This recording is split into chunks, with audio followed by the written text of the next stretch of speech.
Guztietain tokia izugarri polita, etorri diren aktoreak nire ustez hemen egon behar ziren aktoreak izan dira, eta benetan estrategia berri hau ezagutzea eta detaile guztiarekin ezagutzea oso interesgarria izan du guretzako hurrengo urteetan lankidetza lan hau garatzeko elkarrekin.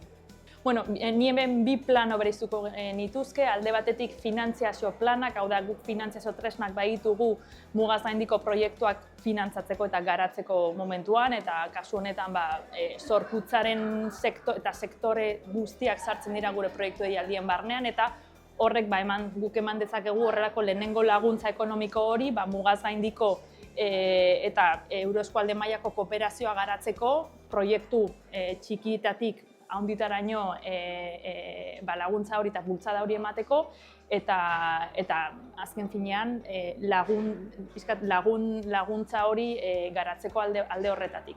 Gero bestalde ere finantza tresnetik aparte, gu entitate moduan eta entitate bezala aktore sare hori bilatzeko, garatzeko eta sare horrekin lan egiteko aukera daukagu Akitania Berriko, Euskadi eta Nafarroako sektore eta aktore sare guztiarekin.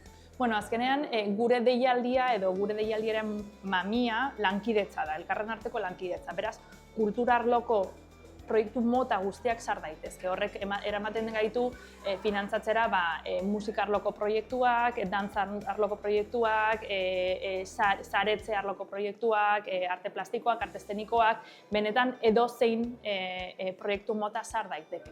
Beti lankidetza hori izan behar delako proiektuaren mamia. Beraz, finantzatu ahal izan dugu dantzazko erresidentziak, musika elektronikako festivalak, umeentzako kultur trukaketak, mapa, euskararen inguruko eta mugaren inguruko mapa mentalak, benetan edozein proiektu mota sar daiteke gure proiektu deialdi horretan. Azkenean, mugaz gaindiko kooperazioa edo mugaz gaindiko edo euroeskualde mailako kooperazioa lehenengo urratsa izan daiteke, gero frankofoniak esan nahi duen mundu osora eramateko. Ez da guk deitzen dugun nazioartekotze, gertutasuneko nazioartekotze hori euroeskualaren bitartez egin daiteke eta elkarrekin mundu zabalera abiatzeko aukera eman aldigu. Zakolo Basque.